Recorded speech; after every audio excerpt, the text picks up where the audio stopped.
Gálatas 2.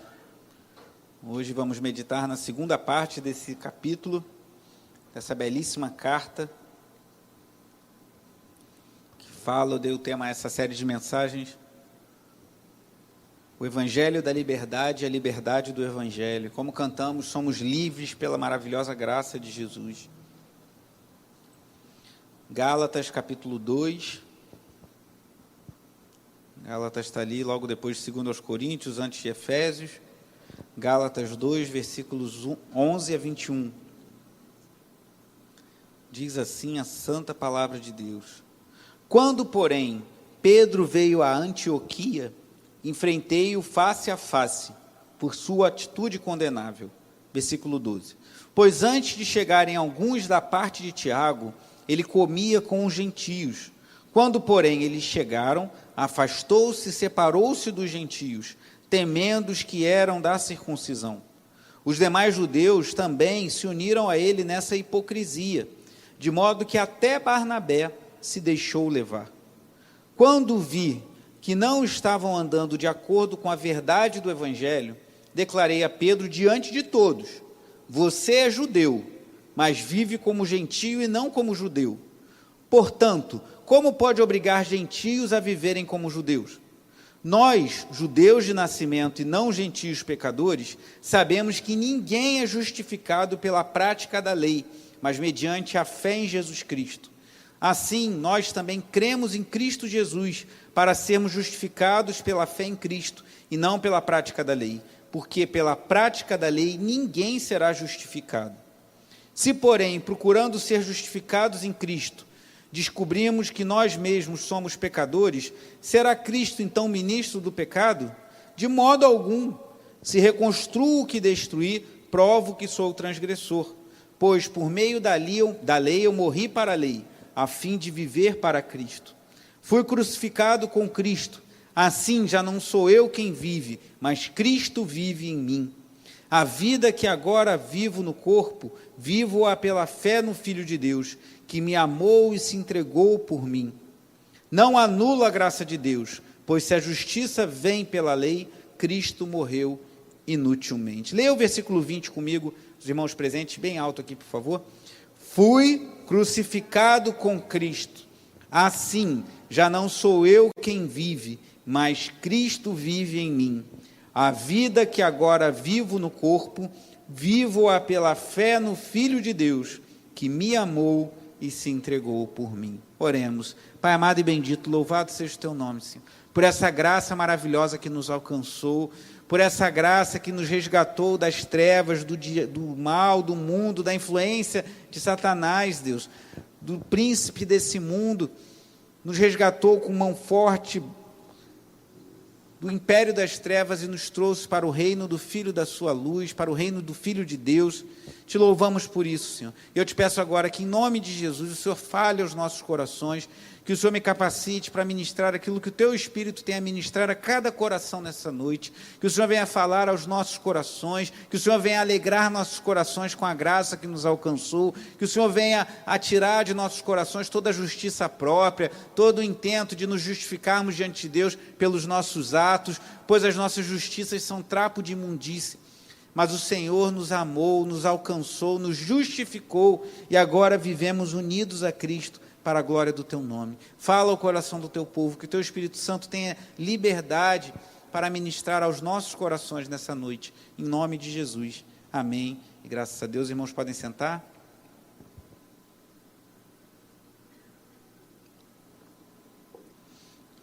Semana passada eu falei da primeira parte do capítulo 2, sobre uma reunião muito importante, um encontro, até iniciei falando do meu primeiro encontro, onde eu comecei a namorar com a minha amada esposa Tatiana, que foi um encontro muito marcante para a minha vida. Se você esteve aqui, talvez você lembre, eu falei isso, né? Começamos a namorar no dia 11 de outubro de 2006, aí noivamos dia 19 de outubro de 2008 e casamos dia 12 de outubro de 2009, né? Estamos prestes a completar 11 anos de casados, louvado seja Deus por isso. Eu falava que aquele encontro foi muito importante, e semana passada, para a minha vida, para a minha família, eu falei de um encontro quando o apóstolo Paulo subiu com Barnabé e Tito até Jerusalém.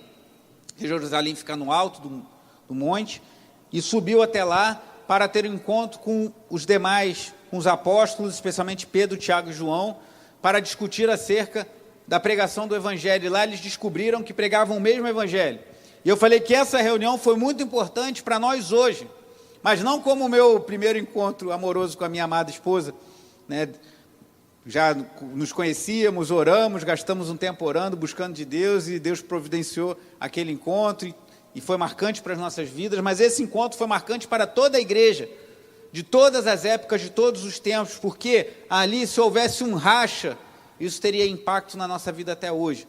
Mas louvado seja Deus, porque o Espírito Santo que revelou o Evangelho a Paulo, revelou o mesmo Evangelho que Pedro, Tiago e João tinham aprendido, o Evangelho da graça, da salvação pela graça em Cristo Jesus, e eles entenderam isso, e como diz aqui no texto que lemos semana passada, eles estenderam a mão direita, ou seja, a mão de comunhão, em concordância com Paulo, e entenderam que Paulo havia sido chamado para pregar para os gentios, ou seja, para os não-judeus, e Pedro, Tiago e João ficaram em Jerusalém pregando para os judeus.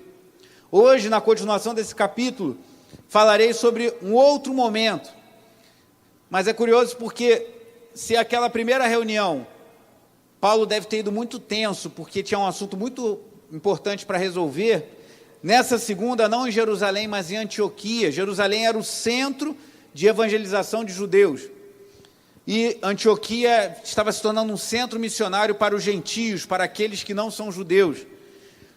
Essa reunião tinha tudo para ser tranquila, mas ao contrário da anterior, teve uma situação ali muito complicada.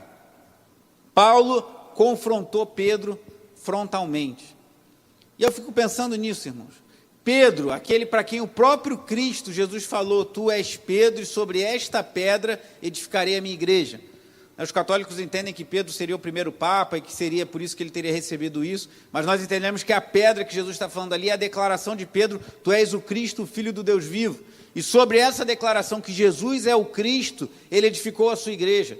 Mas Pedro foi aquele que negou a Jesus 3 vezes, e depois ouviu de Jesus que estava perdoado, que devia apacentar as ovelhas de Jesus. Foi alguém, essa semana até o diácono José Paulo resgatou uma pregação que eu fiz no retiro de líderes do Geração Ação em 2014, irmãos.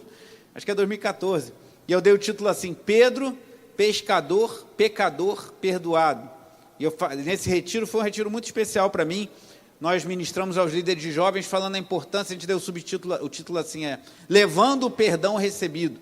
Do líder se entender como alguém perdoado por Deus, e uma vez perdoado por Deus, deve levar esse perdão aos, no caso, seus jovens liderados. E nessa pregação falava que Pedro era um pecador, um pescador, e também um pecador que foi perdoado por Deus. E aqui o que nós vemos é que esse Pedro, esse grande homem de Deus, um dos maiores líderes da igreja cristã de todas as épocas, um dos maiores líderes da igreja primitiva ali no seu início, tem um embate com Paulo, tem um problema ali, algo para resolver, e a partir desse texto que nós lemos, eu queria, como tema que eu dei para essa mensagem, falar de 3 verdades impactantes, 3 verdades que devem impactar a nossa vida, e a primeira delas é que homens de Deus erram, irmãos. Talvez você diga, mas isso é óbvio, mas nem sempre, para muitos isso é óbvio. A segunda, nós somos justificados pela fé, uma doutrina básica que a Reforma Protestante resgatou, mas que a igreja hoje parece que muitas vezes se esqueceu, que somos justificados pela fé em Cristo. E a terceira, que nós estamos unidos a Cristo Jesus. Então, primeira, homens de Deus erram. A segunda verdade impactante, nós fomos justificados pela fé em Cristo Jesus. E a terceira, nós estamos unidos com Cristo nosso Senhor. Então, a primeira, homens de Deus erram. Isso parece meio curioso, irmãos, mas eu tenho a impressão que, embora isso pareça muito óbvio, para alguns cristãos ou para muitos dos nossos dias, isso não é tão óbvio. Tem gente que acha que o fato de alguém ser pastor ou ser um bispo, né, hoje em dia tem títulos variados aí para líderes de igrejas, torna a pessoa infalível. É quase aquilo que os católicos chamam de infalibilidade papal, que o Papa, sentado na sua cátedra, o que ele fala ali não tem erro. Mas nós, protestantes evangélicos, não cremos nisso. Mas alguns agem como se fosse assim, como se a palavra de um pastor sempre tivesse um poder, tivesse uma coisa que fosse infalível. Ou como se a oração do pastor fosse mais poderosa do que a das outras pessoas, né? Já viu assim? Uma vez eu lembro que eu conversei com uma pessoa, muitos anos atrás, tinha ficado muito triste, porque no aniversário dela foi à igreja, e o pastor naquele dia não orou pelos aniversariantes, ele ficou muito magoado. E aí me dá vontade de perguntar, mas por que a oração do pastor ela tem mais poder, assim, o pastor está mais perto, assim, o púlpito é um pouquinho alto, né? Então a gente está mais perto do céu, então você tem uma relação mais próxima ali com Deus, e fala com Deus, a oração do pastor é mais poderosa do que a oração do membro? Não é assim, irmãos. Claro que o pastor tem as suas atribuições, mas Deus ouve as orações do pastor, como ouve a oração de cada filho de Deus que se consagra e se dedica a Ele. E pastores cometem erros, irmãos.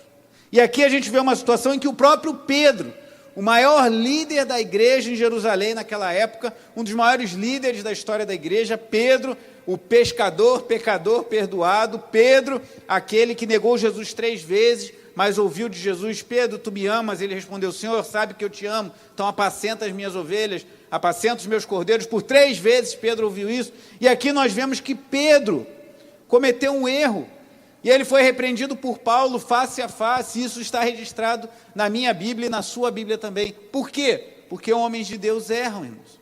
Homens de Deus estão suscetíveis a cometer erros também. Como o pastor Roberto costuma dizer, os pastores têm pés de barro também. Nenhum pastor é um super-homem espiritual que está isento de erros. Claro que por vezes um pastor pode falar ou fazer alguma coisa que você não gosta, isso não quer dizer que ele está errado. Ele pode estar certo, mas pode ser pastores também, pode ser que ele esteja errado, pastores cometem erros. Olha o que diz aqui o versículo 11. Quando, porém, Pedro veio a Antioquia, que era aquele centro, aquela cidade onde era o centro evangelístico missionário para os gentios, os não-judeus, diz Paulo, enfrentei-o face a face, por sua atitude condenável. Mas qual foi a atitude condenável de Pedro? Versículo 12, pois antes de chegarem alguns da parte de Tiago, que estava lá em Jerusalém, ele comia com os gentios. Quando, porém, eles chegaram, afastou-se e separou-se dos gentios, temendo os que eram da circuncisão, os judeus, judaizantes. Os demais judeus também se uniram a ele nessa hipocrisia, de modo que até Barnabé se deixou levar. É curioso, irmãos, que Paulo bota isso aqui, logo depois que ele fala, como vimos semana passada, que ele, Paulo, Pedro, Tiago e João, e também Barnabé, tinham concordado lá em Jerusalém, tinha ficado tudo bem. Aí quando você espera que vai falar, agora as coisas vão fluir tranquilamente, ele fala, tive um embate com Pedro, porque Pedro, embora tenha concordado comigo, que hoje não há separação mais entre judeu e não judeu, que não há separação mais entre aqueles que são da antiga aliança de Israel e aqueles que não são israelitas, quando ele esteve lá em Antioquia, ele estava comendo com aqueles que não são israelitas. Aí chegaram os judeus lá de Jerusalém, o que Pedro fez?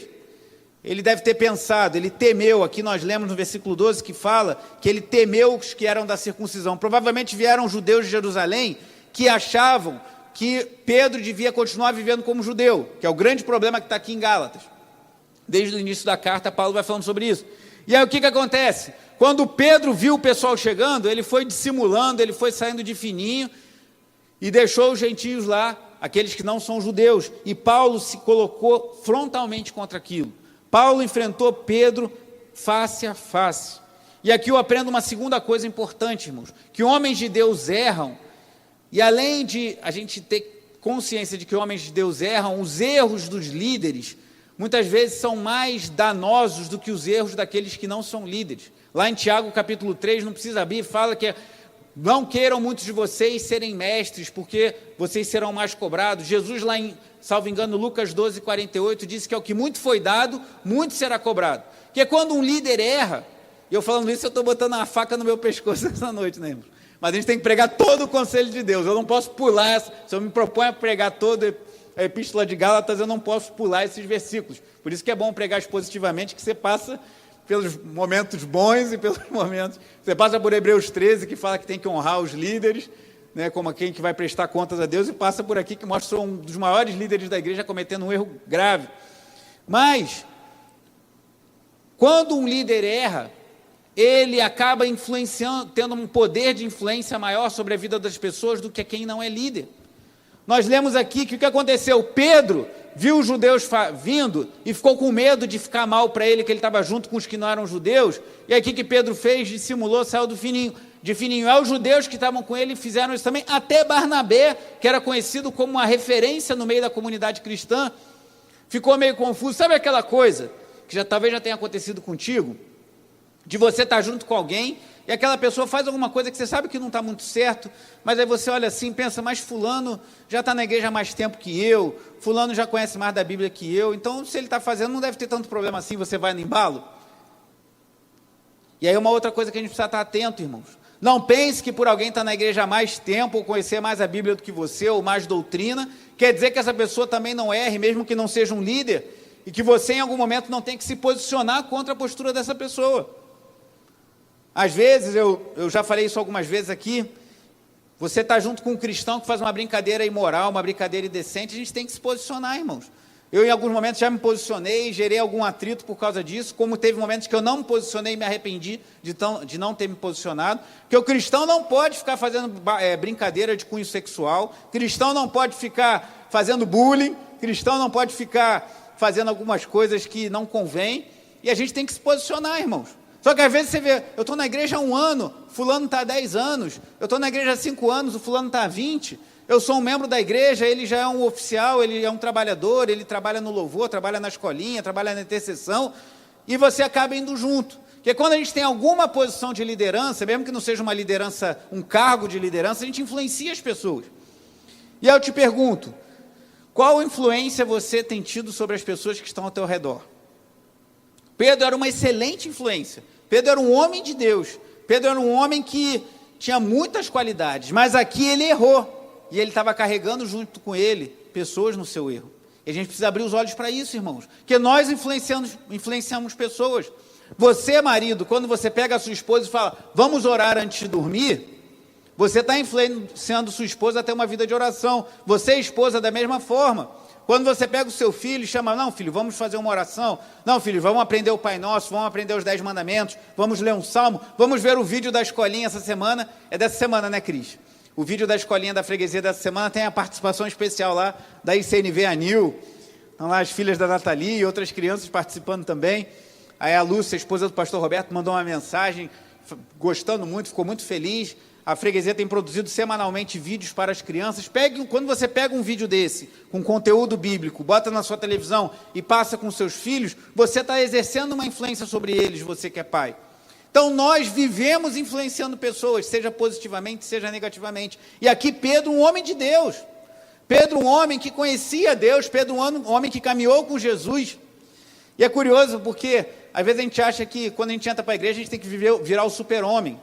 Não é que a gente vai ser condescendente com o pecado e achar que a gente peca e não tem problema, não. Mas a Bíblia mostra os erros dos homens de Deus. Pedro, quando viu Jesus no meio da tempestade, ele falou, Senhor, se és tu, deixa-me ir ter contigo. Aí Jesus falou, vem. E Pedro foi andando pelas águas, mas quando ele começou a reparar no vento, ele começou o quê? A afundar, porque ele era um homem, igual a mim, igual a você. Somos falhos, irmãos. Não é para a gente se entregar ao pecado, mas não espere viver uma vida em perfeição, porque perfeição a gente vai ter só na glória. E alguns cristãos, quando entram nessa, acabam ficando numa roda viva de orgulho e culpa. Quando acham que estão fazendo tudo certo diante de Deus, ficam orgulhosos, está vendo? Eu sou crente, eu sou bom, eu não erro, eu não peco, não faço nada errado, e às vezes acaba no pecado do orgulho. E quando comete algum erro, vai lá no chão, lá no fundo do poço, sendo consumido pela culpa. Nós erramos, as pessoas com quem nós caminhamos erram também, mas nós devemos nos voltar a Deus e pedir perdão pelos nossos pecados, pedir a Deus que nos perdoe e viver para a glória de Deus. Pedro e Paulo, tinham entrado em concordância na doutrina, que era algo muito importante, que é o motivo do problema de Paulo aqui aos Gálatas. Eles entraram em concordância. Os cristãos não judeus não precisavam fazer os que os judeus faziam, circuncisão. Eram 3 atos que os judeus tinham basicamente. A circuncisão, que é aquela, tipo uma operação de fimose que a criança fazia quando pequena, mas um adulto que se tornasse judeu tinha que fazer esse processo, e alguns queriam que os cristãos não judeus fossem circuncidados, e eles chegam a um acordo que não precisa. Outros são as leis dietéticas, os alimentos que lá na lei de Moisés falam que os judeus não podiam comer, e Pedro teve uma visão de Deus, lá em Atos capítulo 10, capítulo 11, mostra Pedro tendo uma visão, que ele vê vários animais, e Deus fala, mata e come, ele fala, eu nunca comi coisa impura, e Deus mostrando ali que tornou puros todos os alimentos. Então, a circuncisão, os alimentos e as datas, as festas judaicas, o Shabat, que era o sábado, e as festas como o próprio Pentecostes, Páscoas, que deveriam ser guardados pelos judeus, mas agora em Cristo isso se fez algo novo. Então Pedro e Paulo concordaram quanto a isso. Você não precisa virar um judeu para virar cristão, porque o grande embate aqui é que os caras estavam falando o seguinte, esses judaizantes estavam falando, você não é judeu, como eu acredito que a maioria, se não todos aqui essa noite. Então, para virar cristão, você precisa virar judeu. Se você é homem e não é circuncidado, você precisa circuncidar. Você precisa guardar os dias santos. Você precisa observar toda uma dieta, alimentos que pode comer, outros que não pode. Aí você depois vai virar cristão. E Paulo fala, não! E Pedro concorda com ele. Mas o que acontece aqui, irmãos, é que Pedro cai no pecado da hipocrisia. Meu Deus, que Deus nos livre, irmãos. Desculpe ser reincidente nisso, mas Pedro andou com Jesus. Pedro viu Jesus operar milagres. Pedro viu Jesus multiplicar pães e peixes 2 vezes. Pedro viu Jesus curar de forma extraordinária, gente. Viu Jesus dar vista aos cegos, viu Jesus curar aleijados, paralíticos, viu Jesus curar leprosos que viviam afastados da sociedade e serem reintegrados à vida em comunidade. Pedro viu Jesus pregando coisas maravilhosas. Pedro ouviu dos lábios de Jesus o sermão do monte, a oração do Pai Nosso, Jesus ensinando-nos a orar. Pedro viu isso tudo. Pedro negou Jesus, mas foi perdoado por Jesus, e mesmo assim, esse grande homem de Deus que foi o apóstolo Pedro, aqui caiu no pecado da hipocrisia. Então, que nós possamos abrir os nossos olhos. Primeiro, para lembrar essa primeira das 3 verdades impactantes dessa noite que eu quero trazer para os irmãos, que homens de Deus erram. Não esqueça disso. Eu tenho muita dificuldade quando as pessoas tratam o pastor como se fosse um anjo do céu que não comete erros. Você deve respeitar, deve honrar as suas lideranças, a Bíblia nos ensina assim, mas pastores não são infalíveis. E aí eu tenho muita tranquilidade para falar isso, né? Embora isso seja uma espada que eu viro contra mim mesmo, mas eu preciso falar o que a Bíblia nos diz. Mas olhe também para que você não caia no mesmo pecado de hipocrisia que Pedro caiu aqui e foi advertido, e você venha influenciar outros, porque Barnabé, que era um homem querido na comunidade, como outros judeus, acabou sendo influenciado por Pedro para dissimular. Você entendeu o que aconteceu, né? Como se ele estivesse numa mesa, imagina que está todo mundo no restaurante, trazendo para os nossos dias, e tem alguém ali no meio, que era uma pessoa que tinha uma vida muito devassa, muito errada, e está todo mundo comendo com ele. Aí quando chega alguém, que você sabe que é uma pessoa importante, uma pessoa influente, você fala, vai pegar mal, se aquele fulano me vê comendo com esse aqui. Aí você, vou ali no banheiro, você disfarça, sai, e quando volta não senta mais à mesa com eles. Foi isso que Pedro fez. Só que a pessoa ali eram os gentios, os não-judeus, e quem estava vindo eram os judeus, que Pedro ficou com medo. Então, primeira coisa, homens de Deus erram. E nós, se não tomarmos cuidado, podemos cair em pecados como a hipocrisia e influenciar negativamente pessoas. E aí eu quero colocar uma frase do Timothy Keller, que eu achei muito interessante, que ele diz assim, está aí projetado: a vida cristã é, portanto, um contínuo processo de realinhamento, de colocar tudo em conformidade com a verdade do Evangelho.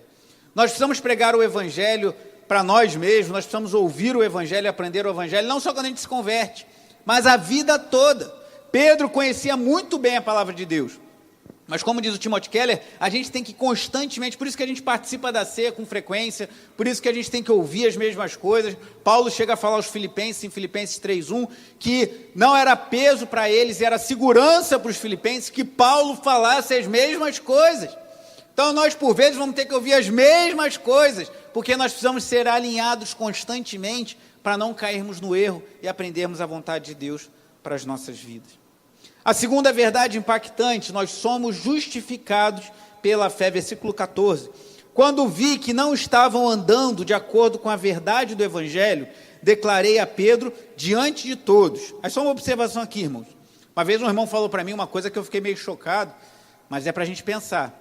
Que uma vez uma pessoa, eu não lembro o que foi o contexto, acho que foi alguma coisa de rede social, alguém colocou uma coisa inconveniente na rede social e foi repreendido publicamente. E essa pessoa falou para mim, quando alguém peca publicamente, deve ser repreendido publicamente. E a gente tem que pensar sobre isso, até no seu uso das redes sociais. Cuidado com o que você bota por aí. Porque se você está expondo a sua vida publicamente, pode ser que você deva ser repreendido, se for o caso de uma repreensão, algo indevido, inconveniente, publicamente também. E foi o que aconteceu. Se Paulo chamasse Pedro num cantinho e falasse: Pedro, não faz isso não, Pedro, não faz isso que vai pegar mal, talvez aquilo ali não ficasse claro para a comunidade, mas como Pedro estava pecando publicamente, Paulo precisou repreender Pedro publicamente. Por isso que fala aqui que ele falou diante de todos. Aí voltando lá, versículo 14: você é judeu, mas vive como gentio e não como judeu. Portanto, como pode obrigar gentios a viverem como judeus? É hipocrisia. Você está querendo que o gentio, que é o não judeu, vire judeu, e você que é judeu já não vive mais como judeu, e isso é hipocrisia. Versículo 15: nós, judeus de nascimento e não gentios pecadores, sabemos que ninguém é justificado, guarde essa palavra, pela prática da lei, mas mediante a fé em Jesus Cristo.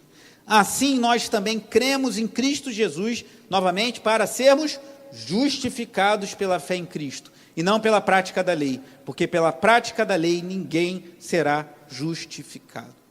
Paulo começa aqui a falar de um assunto que é essencial na carta aos Gálatas, que ele vai falar mais à frente, vai voltar nisso, que também você vê muito na carta de Paulo aos Romanos, e que foi um assunto essencial na reforma, e que a igreja, irmãos, precisa resgatar isso.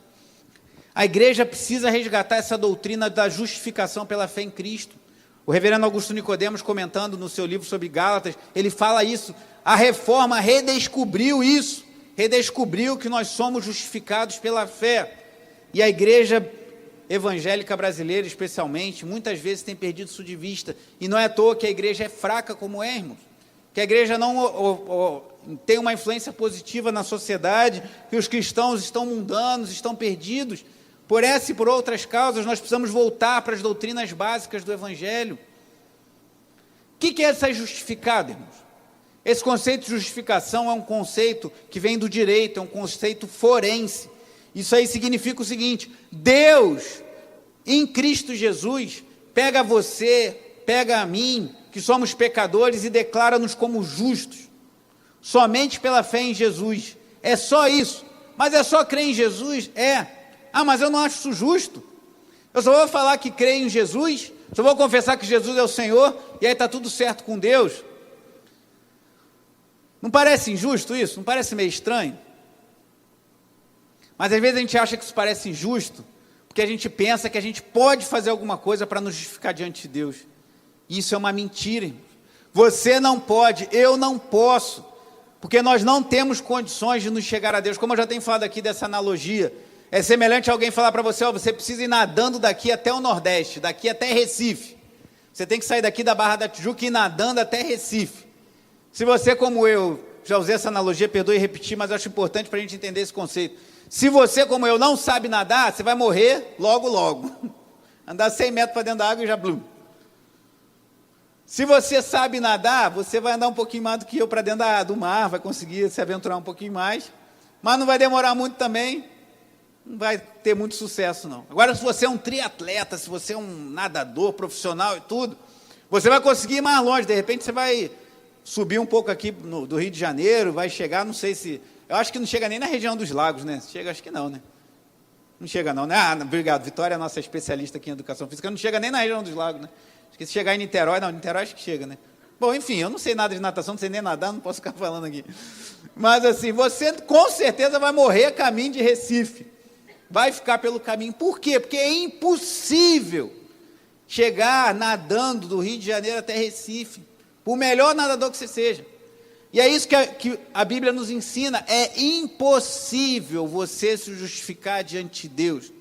Ah, mas isso é chocante, mas isso é o que a Bíblia diz. E sabe por que isso nos incomoda, irmãos? Porque a religião básica do ser humano é nos justificarmos pela obra, porque no fundo lá do nosso coração a gente se acha muito bom. Porque lá no fundo da nossa alma a gente acha que, no fim das contas, a gente consegue nadar e chegar em Recife.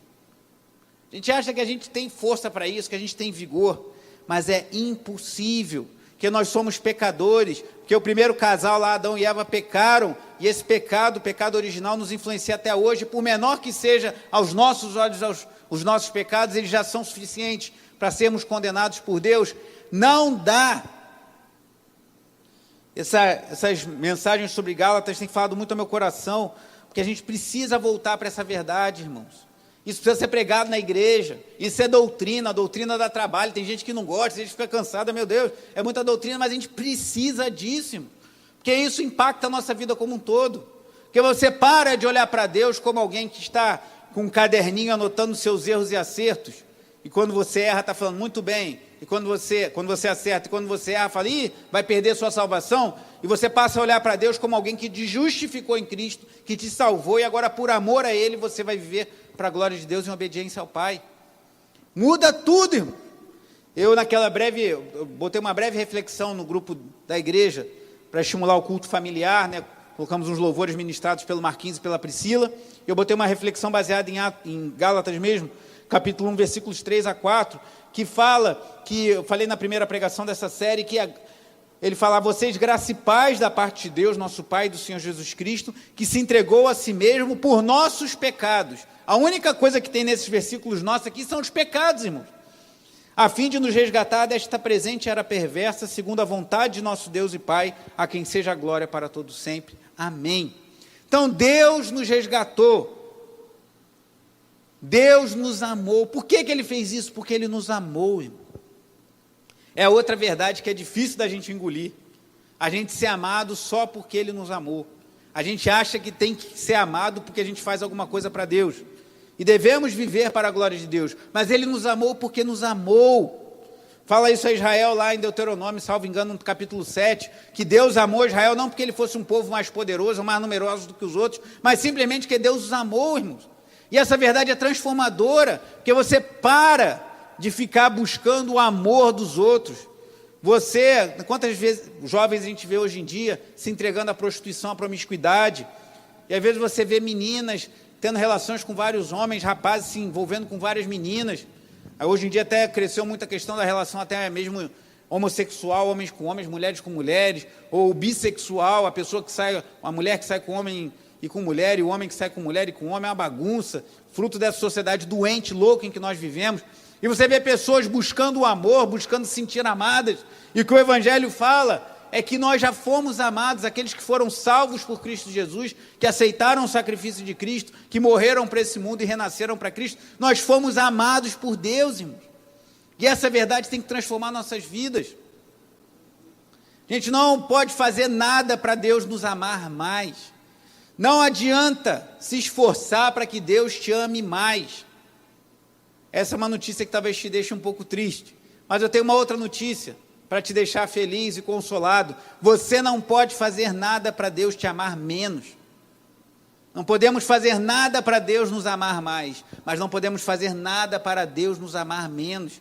Essa verdade é um soco no estômago, é um choque, porque a nossa sociedade é muito humanista, e a igreja, infelizmente, tem seguido por isso. Mas o que Paulo está resgatando aqui, e confrontando Pedro, é que Deus nos pega, e o sentido de justificado é que Deus declara a nosso respeito que fomos feitos justos por meio de Jesus.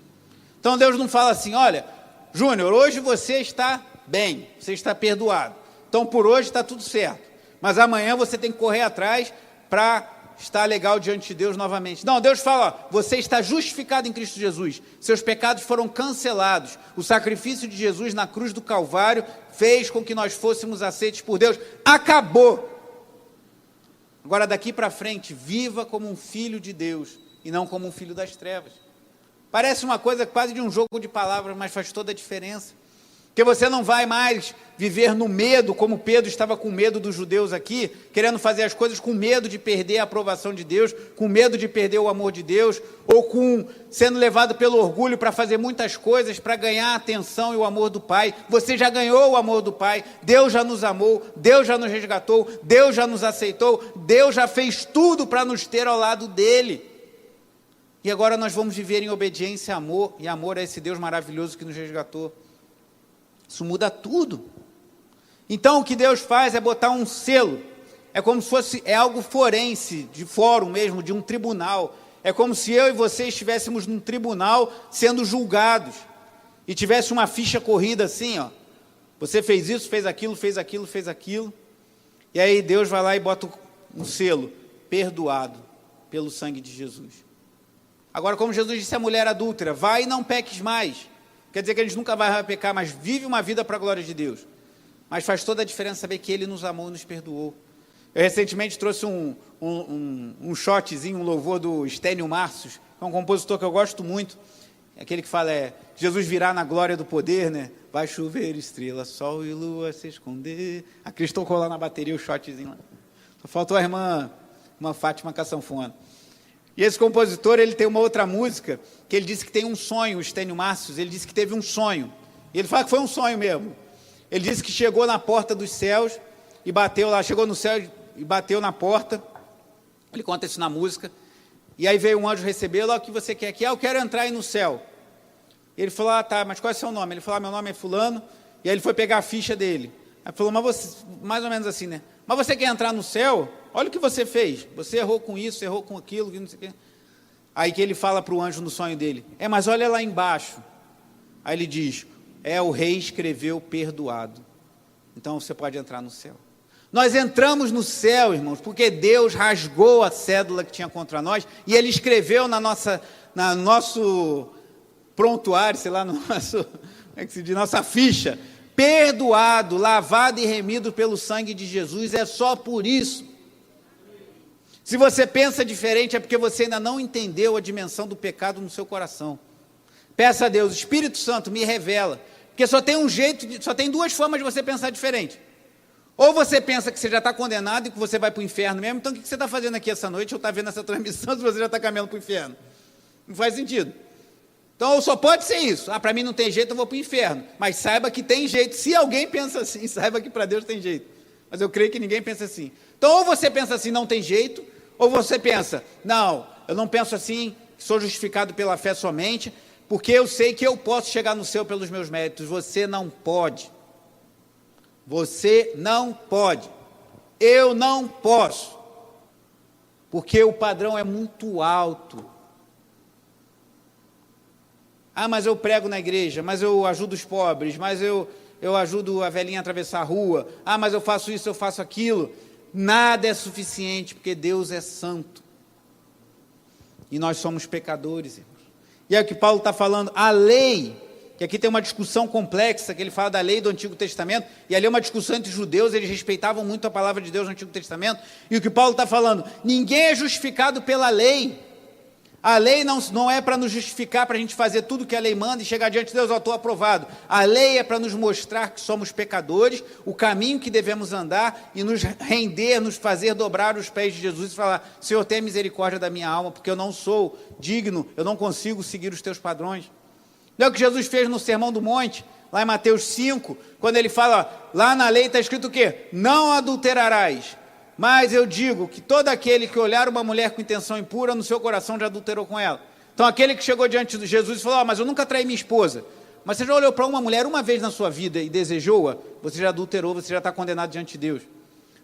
Aí Jesus fala, lá nos 10 mandamentos não está, não matarás. Aí Jesus fala, eu porém vos digo, todo aquele que se irar contra o seu irmão e falar raca, que é como se quisesse dizer idiota, imbecil, e falar com muita raiva de alguém, é como se você quisesse que aquela pessoa tivesse morta. Já viu alguém que falou assim, fulano para mim morreu? Já ouviu alguém falar isso? Porque de fato para aquela pessoa aquele outro morreu.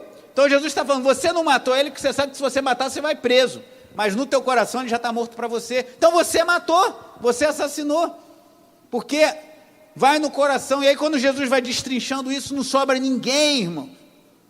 Que somos pecadores. Então o propósito da lei é nos mostrar que nós carecemos da graça e da misericórdia de Jesus. E aí, salvos por Jesus, vamos sim buscar viver de acordo com os seus mandamentos. Não vamos adulterar, nem vamos olhar para a mulher do próximo, nem vamos cobiçar as coisas do próximo, nem vamos roubar, nem vamos matar, nem vamos usar o nome do Senhor Deus em vão, vamos honrar nossos pais, vamos ter Deus como nosso único Senhor, vamos guardar um tempo separado a Deus, como os judeus guardavam o sábado, vamos fazer tudo isso. Mas não para sermos aceitos por Deus, mas porque fomos aceitos por Deus, irmãos. Isso faz toda a diferença.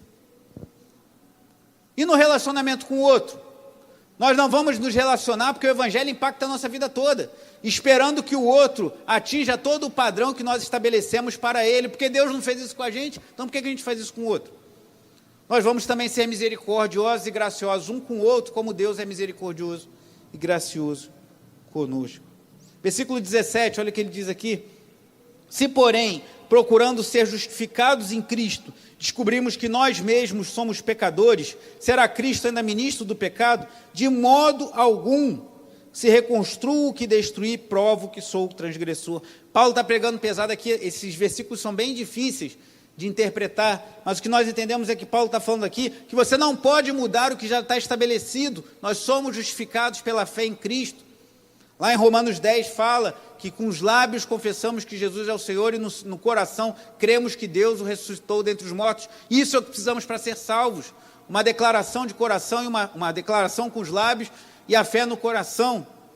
Eu creio que pessoas até que em algumas circunstâncias, às vezes está acamado, não consegue falar, mas no seu coração crê que Jesus é o Senhor, podem ser salvos também, desde que creiam que Jesus é o nosso Salvador.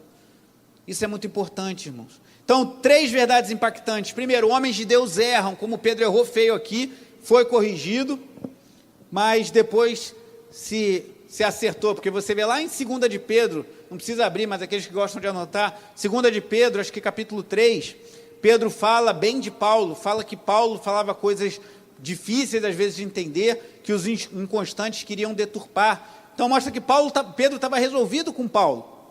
Isso também é algo que nos aponta, irmãos. Precisamos ser maduros e quando alguém nos corrigir e a pessoa tiver razão, a gente tem humildade de falar, você tem razão. É como se Pedro falasse, Paulo, você tem razão, eu estou querendo acrescentar algo ao Evangelho, eu estou sendo hipócrita nessa situação, eu não estou agindo de acordo com o Evangelho de Jesus. Então, Paulo, realmente você tem razão. E Pedro viveu de boa. Mas tem gente que se for repreendido em alguma coisa por um irmão na igreja, às vezes por um cônjuge, por um filho, por um pai, fechou o tempo, acabou o mundo. Não deve ser assim, irmãos.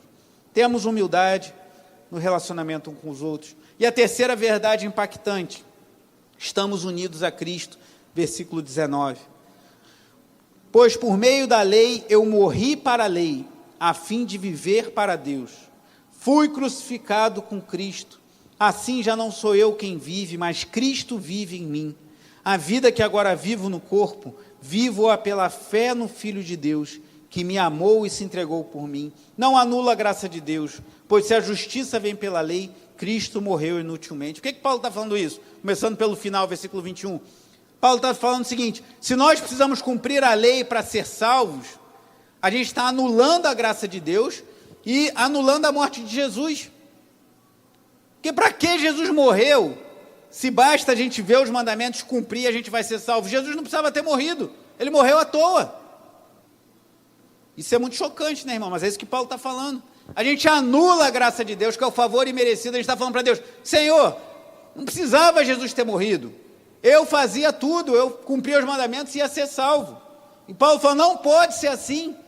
Nós precisamos entender que a graça é o favor imerecido de Deus e que a lei apontou para essa graça. E a nós só nos resta, meu irmão, dobrar nossos joelhos e adorar a Deus. Uma vez uma pessoa falou para mim que ouviu de um homem que falou o seguinte, a única coisa que nos resta fazer quando estivermos diante de Deus é adorá-lo. O que você vai fazer? Você vai chegar diante de Deus e falar, eu paguei minhas contas em dia. É mais do que sua obrigação. Eu cuidei da minha família. Também. Eu alimentei os pobres, eu fiz boas ações, legal, mas nada disso é suficiente. Chegaremos diante de Deus e só nos resta adorá-lo, pois Ele nos amou, Ele nos salvou. Então, tira as suas armas, tira as suas defensas de querer se posicionar como alguém que se justifica diante de Deus, porque nós somos justificados pela morte de Jesus. Se não fosse assim, Jesus teria morrido inutilmente, é o que Paulo está falando. Mas ele fala que estamos unidos a Cristo, que ele fala, fui crucificado com Cristo, já não sou eu quem vive, mas Cristo vive em mim. E aí quebra todo aquele que fala, mas assim então, esse discurso todo não vai levar as pessoas a viverem no pecado e não se importarem de viver em pecado? Por quê? Se não adianta eu fazer nada para ser salvo, porque por mais que eu faça, nunca vai ser suficiente. Se eu dependo dos méritos de Cristo e não dos meus, então vamos pecar e viver tudo certo, porque no final das contas vai dar tudo certo mesmo. Mas se nós vivemos, se Cristo vive em nós, nós não vamos voltar ao pecado. Nós não vamos fazer como a porca que se volta a se revolver na lama, ou como o cão que volta ao vômito, porque Cristo vive em nós, e onde há luz não pode ter trevas, irmãos. Onde está a luz do Senhor, não pode estar as trevas do pecado. Então não podemos voltar para o pecado, porque Cristo vive em nós, e Ele nos chama a uma vida de santidade. Mas nós não vivemos uma vida de santidade para ganharmos o favor de Cristo e aí sermos salvos. Não, nós fomos salvos e agora devemos viver como santos. Porque a vida que agora vivo no corpo, como lemos aqui, vivemos pela fé no Filho de Deus, que me amou, final do versículo 20. Olha que coisa linda isso, final do versículo 20. A vida que agora vivo no corpo, vivo-a pela fé no Filho de Deus, que me amou e se entregou por mim. Leia essa frase comigo, porque Paulo fala aqui na primeira pessoa, e traga isso para você. Pense que quando Paulo está falando aqui, é você falando, Deus me amou, Cristo se entregou por mim. Leia comigo, a partir da vida. A vida que agora vivo no corpo, vivo-a pela fé no Filho de Deus, que me amou e se entregou por mim. Louvado seja Deus. Deus nos amou, irmãos. Mas por que Ele nos salvou? Porque nós somos bons? Porque nós somos pessoas boas? Não, Ele nos salvou porque Ele nos amou. E aí nos resta o quê? Adorar a Deus e tributar toda a glória a Ele. Não sobra nada para a gente. E que bom que não sobra, porque não tem nada de bom para nós apresentarmos. Vou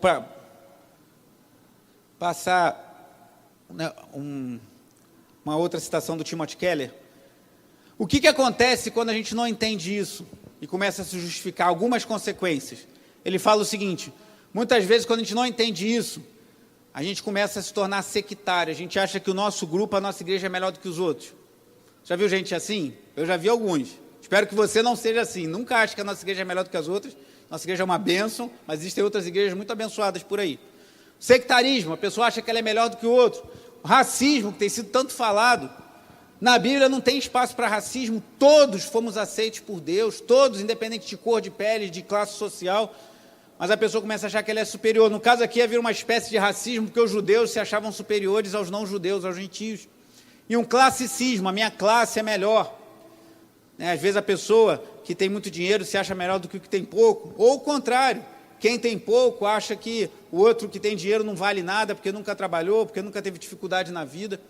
Mas em Cristo, o rico salvo, ele é tão salvo e justificado por Deus quanto o pobre. Não há classes no reino de Deus. Então não há sectarismo, todos nós fomos unidos em Cristo. E a última frase aí para concluir. Ao lembrá-lo de que ele já estava justificado, Paulo diz: Pedro, você não precisa da aprovação desses homens, você já tem a de Cristo. Achei essa frase muito marcante, irmãos. Muitas vezes a gente anda correndo por aí buscando a aprovação dos homens. A gente está tão preocupado dos homens nos aprovarem, acharem que nós somos bons, e a gente se preocupa tanto em obter a aprovação dos homens. Mas o que Paulo está fazendo com Pedro ali, de forma dura, mas amorosa, é o seguinte: Pedro, você não precisa da aprovação desses judeus, desses que querem que você se porte como um judeu, porque você já tem a aprovação do próprio Cristo. De quem você tem buscado a aprovação na sua vida? Quem importa, a quem importa no seu coração que esteja legal contigo, que esteja satisfeito com a sua vida? Os homens, as pessoas, em certa medida isso deve ser assim, mas sobretudo devemos buscar a aprovação de Cristo, irmãos. A aprovação do Senhor. Então, 3 verdades impactantes. Homens de Deus erram. Todos somos falhos e devemos evitar o erro, fugir do pecado, mas não coloque expectativas em alguém, que devemos colocar somente no Senhor.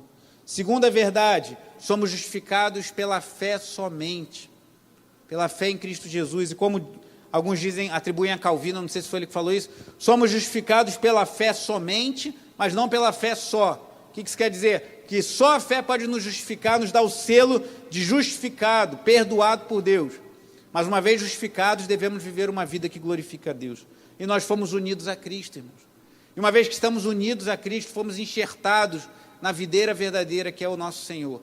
Devemos viver em novidade de vida, não para obter a salvação, não para obter a aprovação de Deus, porque nada nos daria condições disso, mas porque fomos amados, fomos perdoados, devemos viver à altura desse amor. Feche seus olhos, deixa eu chamar os músicos aqui.